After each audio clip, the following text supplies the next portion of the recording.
هتتكلم عن ايه النهارده؟ والله النهارده انا هتكلم يا عم عن اكتر حاجه خانقه الناس، اللي هو الفتيس الواير. فتيس الواير اعطاله وتصليحه. نتكلم النهارده على اعطاله عشان بس اوريك الناس يا عيني تعبانه، والفتيس ده بيصرف جامد، والفتيس ده مظلوم.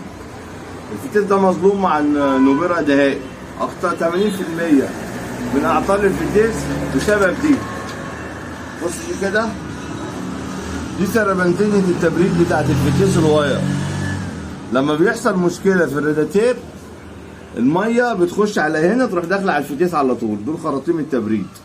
لو أنا عملت له تبريد خارجي، أنا وفرت على نفسي 80% من الهري اللي بيحصل له. لو أنا ما عملتلوش تبريد خارجي، يبقى أعمل إيه؟ أحافظ على دورة التبريد بتاعتي.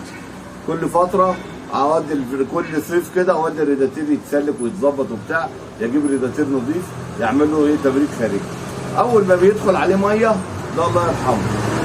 اللي بيبوظ الباشا ده في المياه. ليه بقى؟ حضرتك الكلاتشات، بص كده يا باشا، الكلاتشات بتاعت الفتيس ده عامله زي الكرتون. هي تمشي مع الميه مع الزيت. بص ده كده زي الكرتون. اول ما بيدخل عليه ميه بيفرك مع السخونه ويروح جاي على ايه؟ على الحديد. اول ما يجي على الحديد يبقى خلاص بقى الفتيس ما يسحبش معاك ولا ايه غيرات. عشان ما اطولش عليك الفيديو، بص يا باشا، ما تيجي تعمل صيانه عند حد، اول حاجه تقف على ايده كده، فك الفتيس قدامك.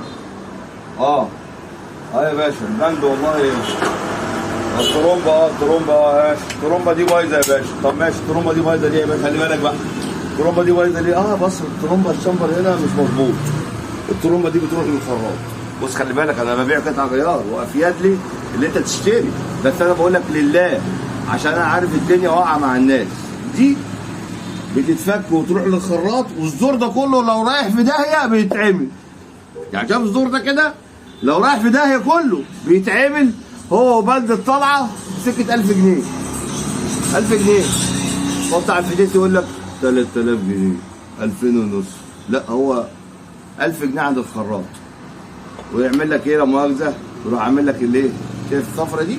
البند ده بدل سليم معاك، مش متاكل من هنا. شايف ده؟ مش متاكل، بس البوش بتاعه هنا. البوش في دي بيتعمل له جلبه ويرجع يشتغل معاك يا باشا. والله العظيم بتوع الفتايس ما بيطقوني، عشان انا الحمد لله بقول للناس اللي هو مش قاله لك.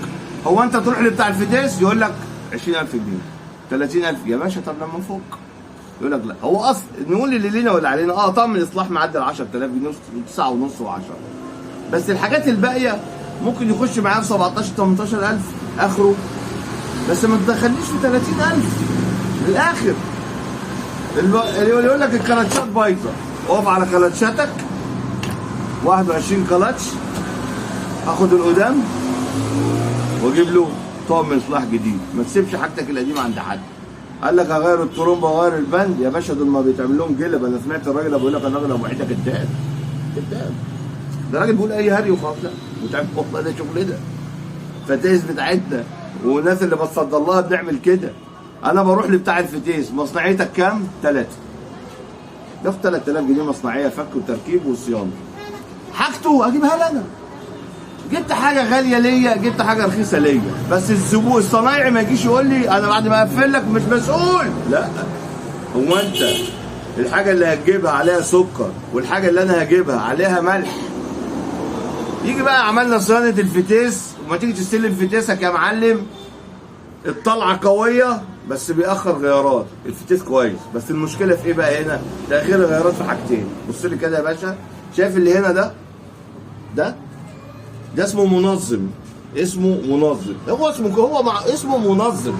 ده منظم نظام الضغط بتاع الزيت بتاع الفتيس ده. هو بس ده من غير صاجه. ده الاصول بالصاجه. ده من غير صاجه ما يركبش، لازم يركب الصاجه. الخواجه مش عامل بصاجه عشان بتاع الفتيس يشيلها، عشان يمنع الرواسب تعلق البلوف. في هنا زي بلف فيه بيعلق، لما يعلق يأخر. المنظم ده يا باشا اسمه منظم، بينظم حركه الفتيس. ده مسؤول على نظام الغيارات. هتيجي مثلا تقول لي الفتيس بيأخر غيارات، بيبقى السبب ده. يجي الزبون يقول لك ايه بقى؟ لا يا باشا دي علبه بلوف، علبه بلوف، وهي يكون سبب المنظم. في حاجه تانية تاخر لك الغيارات ما قلتلكش عليها، الطوق. الطوق بيركب هنا كده على البند الحديد اللي هو بنقول عليه مارشدير او البند الرابع. الطوق بيركب عليه هنا. الطوق ده عباره عن اللي هو بيفرمل ويدي الغيار، مش انت وانت ماشي تسمع تك تك تك كده، ده الطوق بيعمل فرمله ويدي. الطوق ده لما متاكل يعمل معاك كده.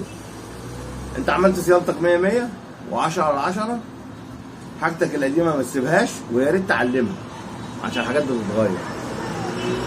تقف على حاجتك وهي بتتفك، وهي بتتفك علمها، عشان بعد ما تمشي وترجع يقول لك يا باشا بلة الاسبراك بايظه، البند الرابع بايظ، المجموعه مش عارف ايه بايظه. يا باشا ما انا كنت واقف معاك، لا بايظه وانا بقفل.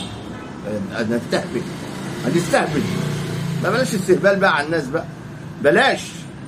انت خدت مصنعيه خلاص، كفايه مصنعيتك، ما تجيش على الراجل، ما تحطش عليه حطه سودة. اقف على حاجتك وهي بتتعمل.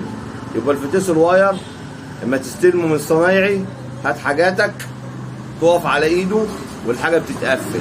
يقول لك لا انا ما بحبش حد يقف على ايده والحاجه بتتقفل. عينيا هقعد جنبك. اشرب قهوه يا عم، مش هقعد نقعد جنبك. هو مش هقعد نقعد جنبك عادي. الكلاشات القديمه بس بعد اذنك عاوزها، بس تاخدها وهو بيحل في نفس الوقت. ما ترجعش تاني يوم تاخدها، انا اكون اتبدلت. والله العظيم اكون اتبدلت. اسمع مني. علبه البلوف بيطلعوها ينضفوها.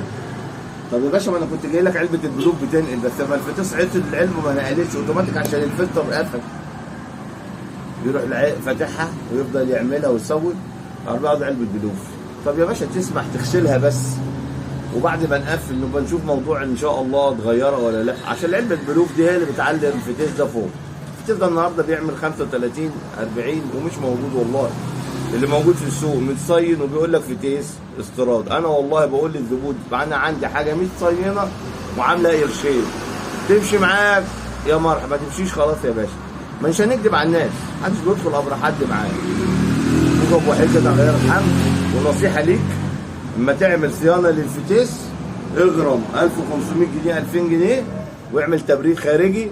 هتجيب سربنتينه بتاعت الكروز او او المازدا او اي سربنتينه تبريد فتيس خارجيه، هي اسمها سربنتينه نازله الموديلات دي كده، بتتحط قدام السربنتينه بتاعت التكييف بتطول الخرطومين. بس انا عاوزك الخرطومين اللي هيبقوا راكبين في الفتيس ما تعملهم ليش افيز، اعملهم كبس. واللي راكبين في السربنتينه دول عادي بيركبوا بإبزان، بس اللي راكبين في الفتيس يتعملوا عند اي مكبس بتاع باور، ده افضل بكتير ليك. وصدقني لو عملت له تبريد خارجي هتنساه. 80% من اعطال الفتيس الواير دخول ميه عليه، والله العظيم يا جماعه دخول ميه عليه مسبب الفتيس، دخول ميه عليه. معاك اخوك ابو وحيد كده الله يرحمه، واي حد عاوز يستفسر على حاجه تحت امره يبعت لي على الخاص وانا هرد عليه. بس معلومه، انا ما عنديش ورشه ما بصلحش، انا بس بتصدر لنفسي ايه تكون يعني طلع عين ابوها والنبي ابو وحيد، بروح متصدر له اوديه عند اقول له روح عند فلان واستلم له انا منه الحاجه. وعلى فكره انا الزبون لما بيجي يعمل حاجه عندي بقول له روح هات حاجتك، روح هات حاجتك يا ابو وحيد انا ضامنك. اقول له لا ما تضمنيش، انا راجل مش كويس، روح هات حاجتك.